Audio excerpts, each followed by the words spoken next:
Pray niyo po para sa ganun ay para mag-Christmas ay isunod naman natin kung totoo or next year, 2028. Paano na naman nila kung makalagay? Pray. At gusto niyo ba basta ng Deuteronomy chapter 4? At ng Deuteronomy chapter 4.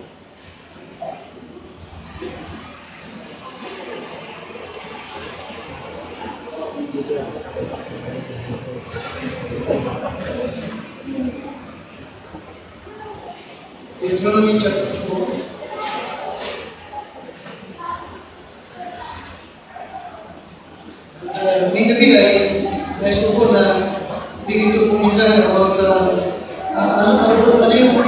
yung ninanais ng Diyos para po sa atin. Deuteronomy 4 and 29. What God wants from us, from you. 4:29.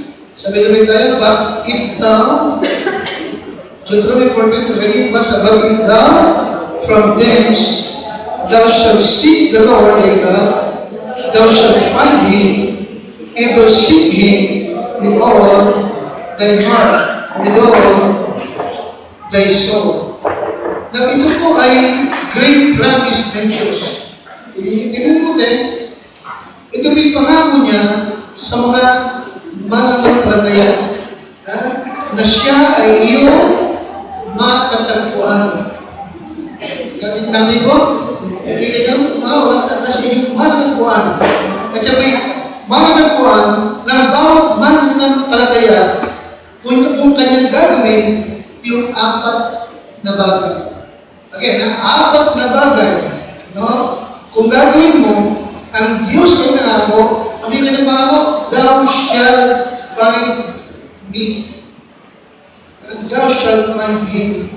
Now, itong 4 na bagay po ito, kapatid, na nilinin mo ito, na nais ng Diyos sa mga mananampalataya, ay isang bagay na napakadaling gawin. Alam kayo na, sa mismong Diyos, ibig niya na matagpuan mo siya sa pag-ibig niya na siya mag-involve talaga sa buhay natin para pareho. Now, yung bagay na yan po yung talaga isang bagay na ninanais ng tunay na Kristiyano.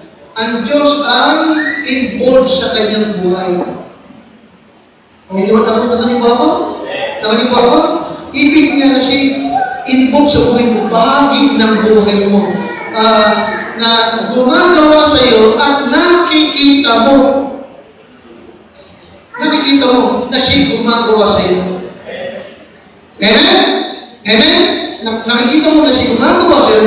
Nakikita mo na ginagawa yung kanya. Nakikita mo na siya nagbibigay ng direction sa iyo. Amen? Bakit? Kasi involved sa buhay mo. Amen siya? Involved siya. Okay? Mayroon siyang pakialam. Okay? At hindi mo ngayon again, kapag yung 4 na bagay ay gagawin mo. Now, but let me remind you, Christian, lagi itong binabanggit, ano po, yung salitang choice. But finding God in your life is a choice. Okay? Isulat ko sa bago niya, kahit kung binabanggit niya, finding God in your life is what? Is a choice. Choice mo yun, ha? Okay. Hindi ka pinili ng sino man, hindi ka tinulak ng sino man, pinili mo ang Diyos sa buhay mo. Okay? Yes, God wants to know that you want Him. Bago siya magpahayag sa iyo. No? Okay? Now, Christian, gusto ko maging klaro bago ko ito.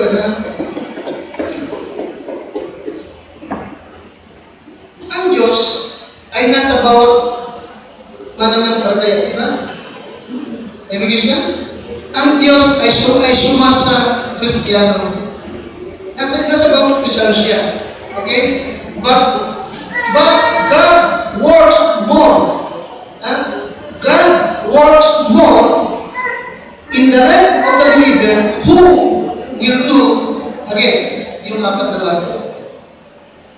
Okay? Yes, God is in every believer's life. But higit siyang gumagawa, nakagawa, no? Sa buhay ng isang mananampalataya who will do these four things. At yan po natin sa Deuteronomy 4:29. Kasi ako kahit pinakita ko kay Marvin yung isang book doon sa loob. Yung book na yun ay pinakikingatan ko bago ba mapagiging sa tipin, may nagbigay sa akin noon na isang Ilocano. Binasa-basa ko, na-bless ako, ginihita ko, at hindi lang ng 3 or 4 times kung binasa ko yung taalat na yun. May mga natutuhan na yes, ang Diyos ay hindi nakabase ang will of God sa emotion natin. Pero alam mo kapag yung Diyos gumagawa sa iyo, alam mo yun. Nag-discern mo na gusto niya, gawin mo ito. Bagamat wala kang audible voice na nakarinig, ha? Wala. In the moment na nasa will ka niya, okay, may mga tao na kapag nagsasalita ka, nagtuturo ka, kahit sabihin niya na hindi niya tanggap yung tinuturo mo, pero tanggap niya. There's something sa buhay mo. Sabagat bakit kapag yung Diyos na gumagawa sa iyo. Malalim sa amen? Di ba maganda yung kapag tumayo ka, nag-preach ka ng turo ka ng lugar?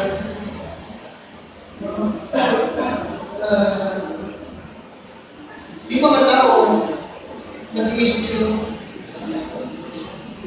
At bakit there's something na sa kanya. Pero talaga, bakit? Kasi mga Diyos naman, umagawa sa buhay. Amen, Isa? Amen? Now remember, this is the book of Acts, chapter 4. Ang ito lang, bakit babalikan natin ito muna, no?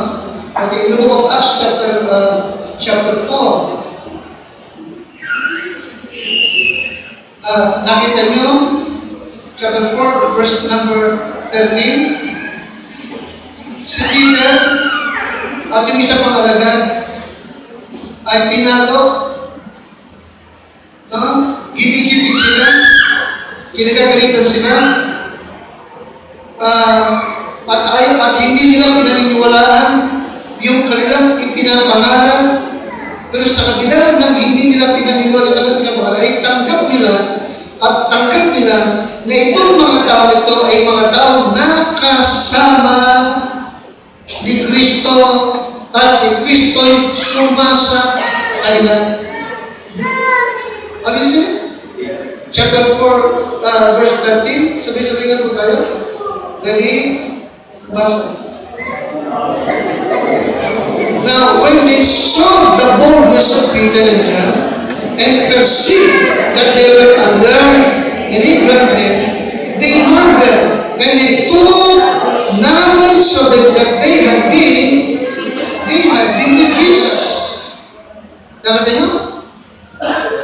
Unbeliever sila, ayaw na hindi nila tanggap yung pinapangalan, pero tanggap nila na ito mga tao na kasama ni Kristo. Amen? Bakit? Sa pangalan si Kristo, sumasa kanila. Di ba nagba? Amen? Yung term na ginagamit ko, di ba? Okay, may Diyos na gumagawa sa kanila. Okay na? Ang ibig niya, gumawa sa ating lahat na narito. Ang ibig niya yun. No? Okay, bagay, mayroong apat na bagay na nais ng Diyos, no? Na makita sa iyo. Sa ganun paraan, He can work more sa buhay mo. Okay? Atin lang gawin itong apat na bagay dito. Na ano yun? Yes. You know that what God wants from you. Lord, ako iyong tulungan, ako iyong samahan, ako iyong gamitin, at ikaw po'y magsalita, mangusap sa lahat ng narito. Hinihiling mo ito, ang iyong patubay, ang iyong magpala, at ang iyong kapangyarihan sa akin po. Iyang dalangin sa pangalan po ng Panginoon Jesus. Amen. Yes, 4 things you must do, ha? Apat na bagay that you must do, that God wants from you. Apat na ito, okay, na dapat mong gawin, sapagat ito yung gusto ng Diyos sa iyo, okay? So He can be found in your life. Alright, number 1, balikan with Deuteronomy 4:29. 4:29.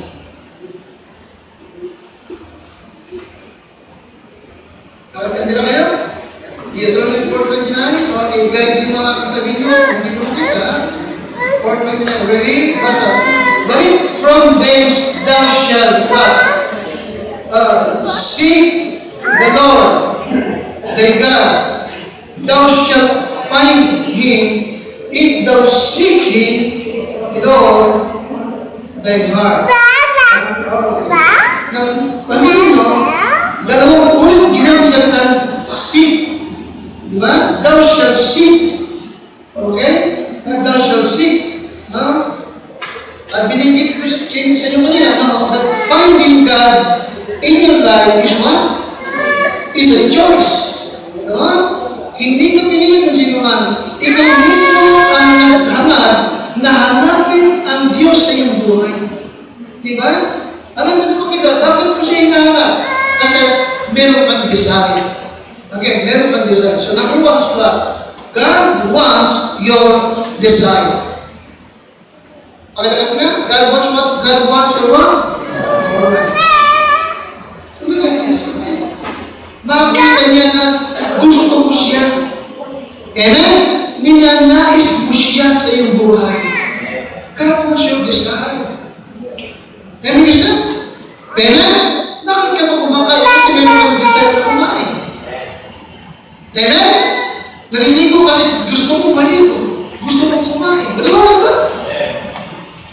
Amen? Gusto mo magbihis ng damit. Hindi ba? Desire. Desire. Okay? Ito yung number 1. Kapatid. Number 1. Okay? That God wants from you. Ano yun? Gusto mo siya. Maliwanag ba? Maliwanag ba? Bakit? Yes, sapagat hindi lahat ng Kristiyano gusto ang Diyos. Okay? Yes, God wants you to decide. God wants you to decide Him. He wants to know. Okay? God wants to know na hindi lamang siya spare tire sa buhay mo. Alam mo sabihin? God wants to know that He is not what? Alam mo? Kaya ba ginagamit yung spare tire kapag talagang gulong? Pag hindi ka ng gulong mo, hindi mo pinapas yung spare tire mo. Liwanag ba? Amen? O bakit mo sabihin? Hindi mga Kristiyano kasi, Kristiyano sila, pero ang Diyos parang spare tire lang sa kanila kung kailan lang nila gusto. Liwanag ba? Kung kailan lang nila gusto, kung kailan lang sila may oras, kung kailan lang sila may panahon, kaya di ba yung mga katakbo na Kristiyano na invitay mo, sige po, pastor, pag may time ako, nakakainis yung gano'n. Ano ka naman, pag may time ka, tsaka malibibigyan ng Diyos sa buhay mo. Kaya pag nakita mo siya sabihin, makakilip si Bina, yun ang oras niya. Pero hindi dapat umugan. Amen? Kaya hindi sa kumakit, yung mga Kristiyano na walang direksyon ng buhay. Yung mga Kristiyano na anuman ang matamasa, baka talaga hindi sila totoong magiging masaya. Bakit? Sapagat ang Diyos hindi gumagawa sa kanila. Bakit? Kasi wala silang what? Wala yung design nila sa Panginoon. Any gusto? Walang design. Okay? Kaya imposible mag-pray yan. Imposible At dahil dito, bihira mo siyang makita sa church. Bakit? Wala siyang desire. Wala siyang desire sa iyo. Ha? God wants your desire. God wants your desire. Okay? Pag mula mo siyang natawagan kapag may kailangan ka lang, pag mula mo siyang nalapitan kapag nalulungkot ka lang, wag. Amen? Gusto niyong makita niya sa iyo na gusto mo siya. Amen siya? Di ba pinapanood ko natin na mahalaga na mapakinggan ng Diyos mula sa bibig mo na Lord, hindi ko kaya mabuhay na wala ka. Naniniwala ko, Lord, na ikaw ang buhay ko, ikaw ang lakas ko, ikaw ang talumpay ko, ikaw ang kaligayahan ko. Mahalaga na mapakinggan niyo siya. Because God wants your what again, lakas. Your desire. Desire is what? Nais. Diba? Nais, gusto ng Diyos, makita niya na ninanais mo siya. Gusto mo siya. Hinahanap mo siya.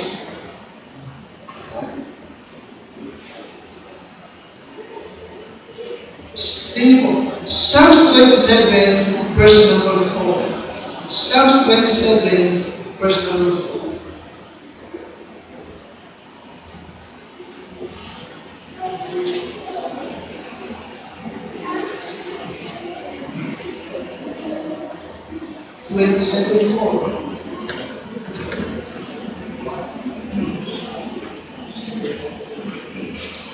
Si David hindi perfect. Si David nagkasala sa Panginoon.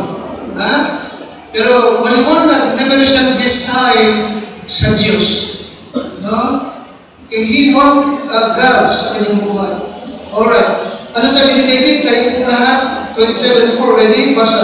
One thing have I desire. Kita mo yun? Isang bagay ang ginanais ko sa Panginoon. That will I seek. Hindi po ha? Ginamit yung silang desire at ginamit din yung silang seek. Nakatinig ba? Di ba? So ano pinag-uusapan nito? Strong desire sa Panginoon. Ha? Sabi niya, one thing. Hindi matinda. Isang bagay. Hindi dalawa, hindi tatlo. Kundi what? Ilan? Ilan ang pinaka-gusto-gusto? Isang bagay na. Sa atin, hindi sila. Di ba? 10. Pero sa man of God, sa tao na close ng Diyos, one thing have I desire of the Lord, that will I seek after, that I may dwell in the house of the Lord all the days of my life, to behold the beauty of the Lord, and what? To inquire in His temple. Makikita mo ang tao mayroong desire sa Lord. Kita mo, prayer po yan. Amen? Hanap niya lagi yung mukha ng Panginoon. Ano pa? Ibig niya lagi doon sa house of God. Pinakanasa talaga. Kaligayahan niya ang house of God. Bakit? Kasi meron siya desire sa Diyos. Amen?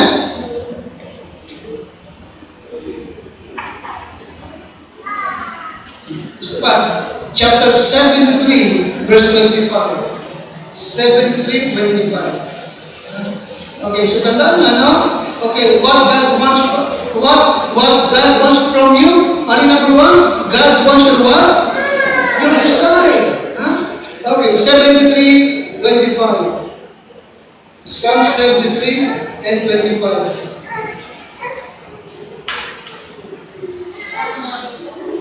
Tayo po lahat, ready? Basa. Whom have I in heaven but thee?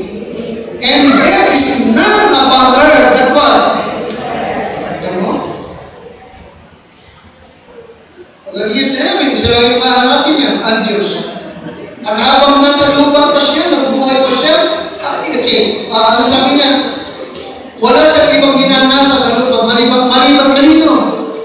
Maliban kanino? Bakit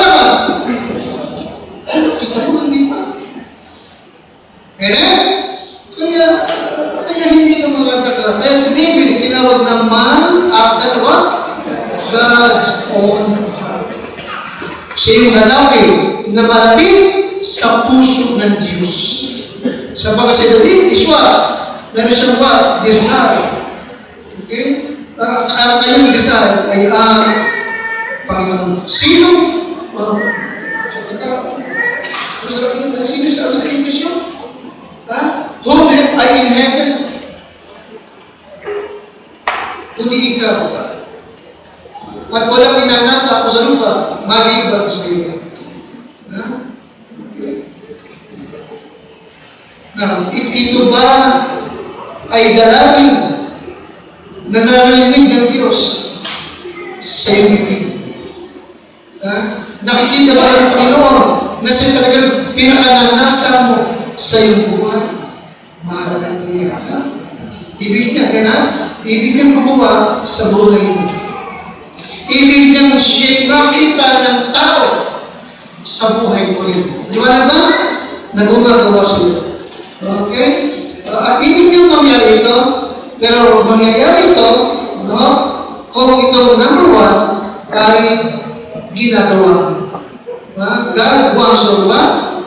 Desire. Secondly, balikin niyo yung Deuteronomy chapter 4, 29. Nasaan din po yan?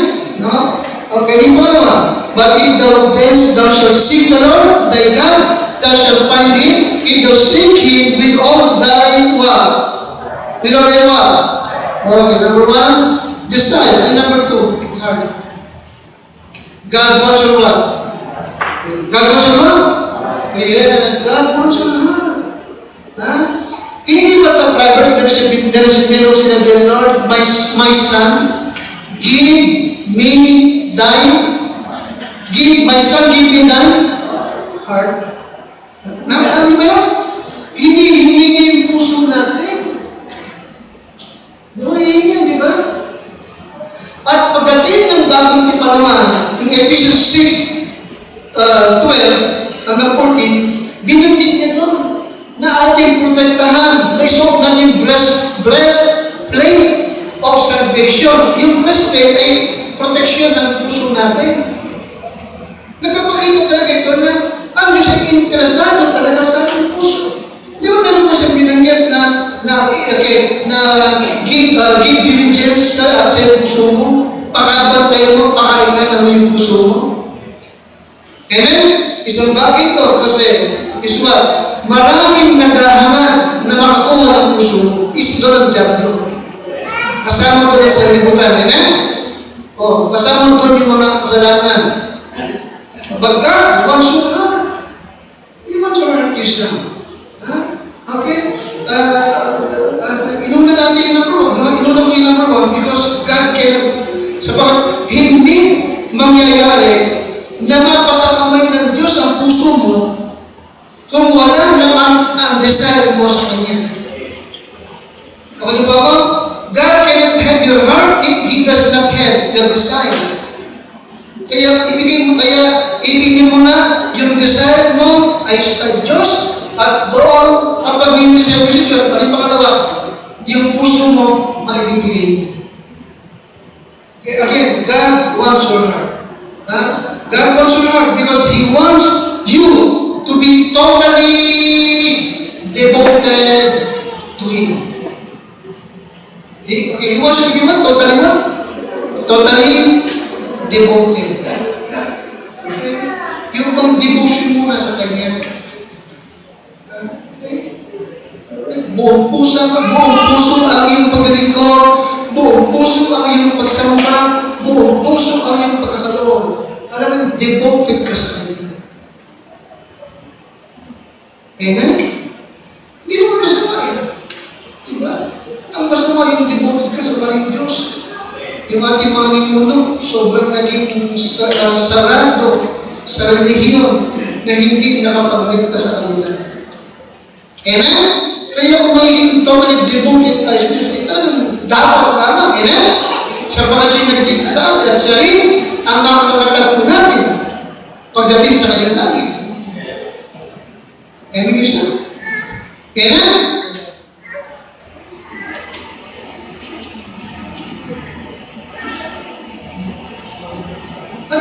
nabagit ko yung lagi ito, no?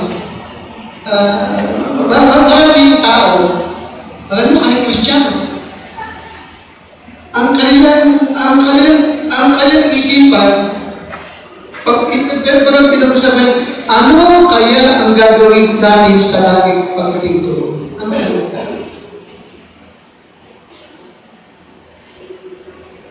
Ano kaya? Anong itsura kaya ng langit? Anong gagawin natin sa langit? Alam niyo, ulitin ko ha? Ang kaisipan ng maraming Kristiyano ay wala kang gagawin kundi makatakaw lamang at tumutugtog ng langit. At ang langit, ang isip ng isibaywat, puro ulap lang. Tani ko ako, sa mga drawing, nakikita niyo, di ba? Caricature yun, hindi totoo yun. Okay? Parang kung isa sa ating gagawin is mag-worship tayo sa kanya. Amen? Amen? May mga bagay din tayong pagkakaabalahan on million years. Alam niyo ba yun? Brother King, naalala mo yung parable of the talents? Pero binigyan ng 3, 2, 1. Meron pa parable of 10 talents, di ba?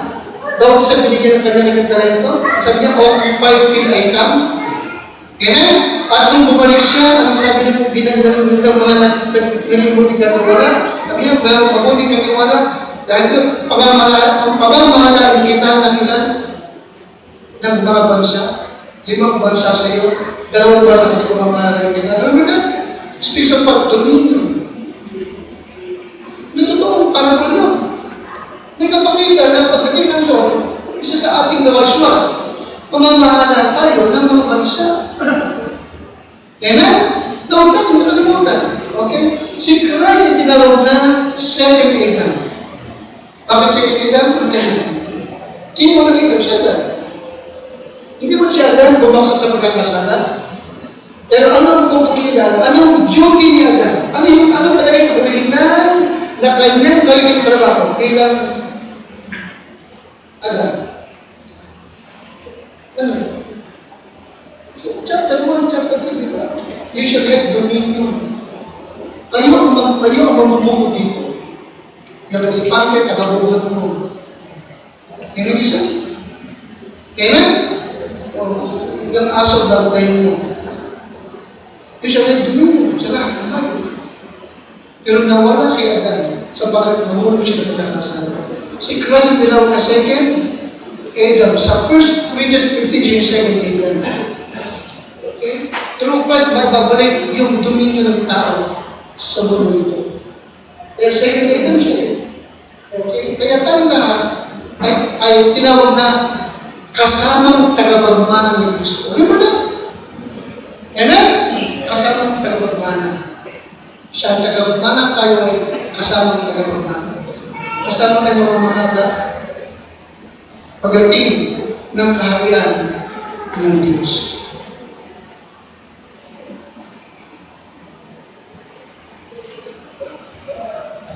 But of course, hindi mo ito maunawa, hindi mo ito maunawa, at hindi mo ma-appreciate itong truth na ito kung hindi naman siya yung number 1 desire. Number 2, kung hindi mo naman, kung wala naman sa kanyang iyong puso. Kaya ang kailangan, number 1, God wants you what? Number 2, ibigay mo yung puso mo sa kanya. The person who is not willing to devote their heart to God is a person who does not want God. Maraming ang tao na hindi gustong i-devote ang puso niya sa Diyos ay isang tao na walang gusto sa Diyos. Matthew 6:21, pakito, Matthew 6:21, for where your treasure is, there will your heart be also. Kung nasaan ang iyong kayamanan, naroon din ang iyong puso. Di ba? Kapag yung puso mo na kay Kristo, sabihin niya, kapag ang puso mo na kay Kristo, si Kristo ang kayamanan mo. Nakalimutan ba ito? Iwanan ba? Kapag si Kristo, kapag ang puso mo na kay Kristo, si Kristo ang yaman mo. Sapagat kung nasaan ang yaman mo, naman ang puso mo. Yamin isa? Iyan isa, mahalaga po na makita ng Lord. Siya yung yaman. Nagtampo siya kay King Hezekiah, di ba? Di ba si King Hezekiah, mamamatay na siya, umiyak siya, naawa ang Diyos. Sabi niya Isaiah, bumalik ka kay Hezekiah, sabihin mo, nakita ko yung pagluhan niya. Dahil dito, bibigyan ko pa siya ng 15 taon na buhay. Tapos di ba yun? Amen? Nagbilang talaga siya, gumaling siya. Doon siya gumaling, binisita siya ng mga taga-Babylonia para kamustahin siya. Nalaman ba yun? Pagdating ng mga taga-Babylonia, tuwa siya in 2 Kings chapter 20, magbasa niyo 12:13, sa kanyang katuwaan, yung mga taga-Babylonia, ipinasyal niya sa kanyang kaharian. Babalik tayo ito, ha? 2 Kings chapter 20, 12-13. 2 Kings chapter 20, 12-13.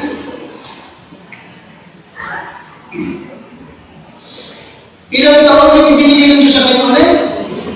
Pakilakas. 15 taon. Okay. So, sa kanyang katuwaan, ipinasyal niya yung mga ambassador ng Babylonia sa kanyang kaharian. Alright. Verse number 12. Nang panahon yun ay si Berodach Baladan nagpadala ng mga sulat at kaloob kay Hezekiah sapagkat kanya nabalitaan na si Hezekiah ay nagkasakit. Now, verse number 13.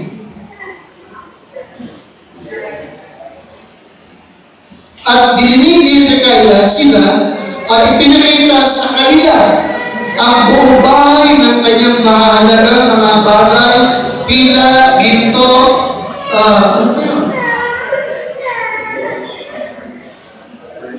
spices, precious ointment, mahalagang langis, bahay na katuwa ng kanyang sandata, lahat ng nasumbuhan sa mga kayamanan niya. Walang anuman sa kanyang bahay o buong kanyang sakop na hindi ipinakita sa kanila ni Hezekiah. Lahat ng kanyang kalayan, lahat ng kanyang kayamanan, ipinakita niya. Pero sa lahat ng kanyang pinakita at ipinasyal, hindi niya binanggit kung bakit siya bumalik. Nakatay po? Hindi niya binanggit kung bakit siya bumalik. Sino yung pagaling sa kanya? Ang Diyos. Sino yung bigyan ng taon pa sa kanya? Ang Diyos din. Pero sa kanya pinakita, wala sa kanya pinakitoo patungkol sa Diyos na nagpagaling sa kanya. Wala sa pinakita patungkol sa Diyos na kanyang inaling kayamanan ng kanyang buhay. Nakunin pa ako? Pinagpala kita, pero hindi mo pala ako inaaring treasure. Hindi mo pala ako binanggit sa mga taga-Babylonia na yan. Kaya nung makalis ng mga tao ito, in verse number 14, nagsalita ang Diyos sa kanya. Verse 15, sabi ng Panginoon, through prophet Isaiah 50 tala, and he said, what have they seen? Pakilakas ka? What have they seen in their life? Okay? Guhitin niyo po yan sa Bible. Guhitin niyo po yan. Guhitin niyo po sa Bible niya. Okay, mga tatay, mga nanay, ha? Pag may dumarating sa bahay niyo, ang tanong ng Diyos, hey, what have they seen in their house? Ako ba nakita nila sa bahay mo? Nakita nila sa akin? What have they seen in their house?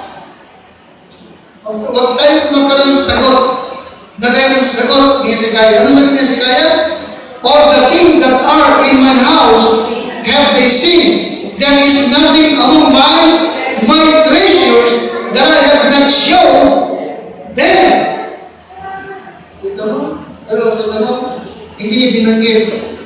Hindi niya pinakita yung Diyos niya gumawa sa kanya. Nabigay siya? So God wants your heart. At dahil siya makita sa iyo na siya ay kayamanan mo.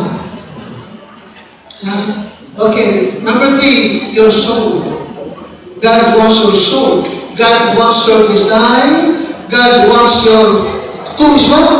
Heart. Number 3, God wants your soul with all thy soul. Kung hahanapin mo Diyos ang iyong buong puso at ang iyong buong kaluluwa. Kaluluwa. Now, napag-alala natin, pero ulitin the soul is the personification. The soul is the personification of who you are. Bakit? Kasi yung soul ay ikaw. Ikaw yung kaluluwa. Nakatira sa katawan. Maliwanag ba? Ang ibig sabihin, kapag sinabi ni Diyos na hanapin mo ako ng iyong buong kaluluwa, nagpapakita po ito na nais Diyos na ikaw ay maging very, very close sa Kanya. At ma-identify ka na ikaw ay kay Kristo. Sapagat nakikita siya sa buhay mo. Sapagat siya nasa kaluluwa mo. So God wants your soul. Kaya ano sabi ng mga kaawal ng mga Pariseyo, kay Peter, kay John, nung hindi sila magpagbawalan, dalawat sa Lord, and they took knowledge that they had been with Jesus. Amen? Kasi matapang sila magsalita. Kasi hindi sila compromise. Kasi hindi sila kayang pigilan. Amen?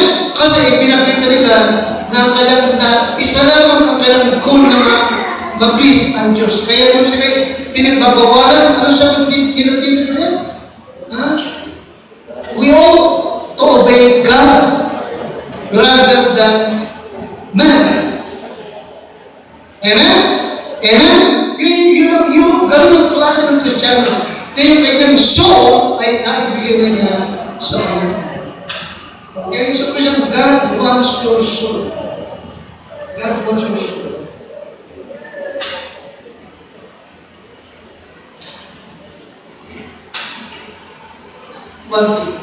Para masukat mo ang Kristiyano, yung kanyang desire, heart, and soul ay nasa Lord.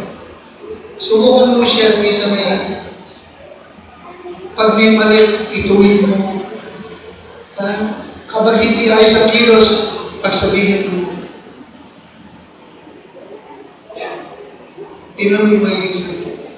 I mean, ang Kristiyano na yung kanyang desire, ano yung pangalawa? Pangalawa, heart and soul, and nasa Lord, hindi siya para makipag-argument kapag yung sinasabi mo sa kanya, nasa salita ng Diyos. Tingnan siya? Kasi ito yung desire ng Diyos. Ang kanyang puso, nasa Diyos. At yung kanyang buhay, nasa Diyos. And lastly, your own. Desire, heart, soul, and panghuli, God wants your own. Guys ng Diyos, yung buong pagkatao. Buong pagkatao. Yung wala kang ipagkakain sa Kanya. Maliwanag ba? Maliwanag ba? Kapag meron kang ipinagkakain at hindi pa gustong isuko sa Kanya, ano yung sabihin? Wala sa Kanya puso mo. At wala pa sa Kanya yung buong kaluluwa. Maliwanag ba? Because God wants your what? God wants your what? Own. God wants your own. In 2 Corinthians 8, verse number 5, makikita mo yan, ha?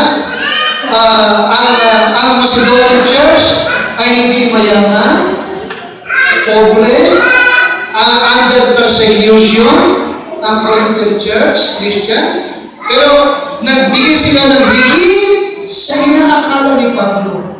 Bakit? Alam mo, bakit hindi ito nagawa? Ito ang sagot. Sapagat yung buong buhay nila na ipagkaloob na. Kaya, at ito ay hindi ayon sa aming inaasahan, kundi ibinigay muna nila. Nakita mo? Bago ang pera, bago ang offering, ano muna ang kanilang ibinigay? Pakalabas? Sarili. Ito mo, di ba? Hindi mahirap. Hindi siya talagang hirap o yaman para makapagkaloob. Okay? Kundi ang ang iyong sarili. Kapag naibinig mo yung sarili mo, wala kang ipagkakait sa akin. Kasi yung sarili mo, diba? Kundi ibinigay muna nila ang kanilang sarili sa Panginoon. At sa amin, sa pamamagitan ng what? Kalooban ng Diyos. God wants your all. Okay? Kaya to give God your all is only right. Tama na, di ko ba? Because He owns it all. In Psalms 24, verse 2, ano sa Psalms 24? The earth is the Lord, is the fullness thereof. At lahat ng naninirahan dito ay sa Panginoon. At tayo ng Kristiyano ay sa Panginoon. Sabagat binigit tayo sa halaga. At ang halaga ito ay wala ibang the precious blood of Jesus. Amen, Christian? Amen? Pero bagamat tayo ay kanya, bagamat tayo binili niya ng kanyang dugo, again, Christian, no? Okay? Finding God in your life is a choice. Amen? It is a choice. Kaya sa gabi ito, mga kapatid, again, God wants your all. Your heart, your desire, your soul, and He wants your all. Pero may kaya, ikaw makapagsabi, lahat ba na ito na ibigay mo na sa Kanya? Lahat ba na ito na ibigay mo sa Kanya? Kahit ito na ito na namin.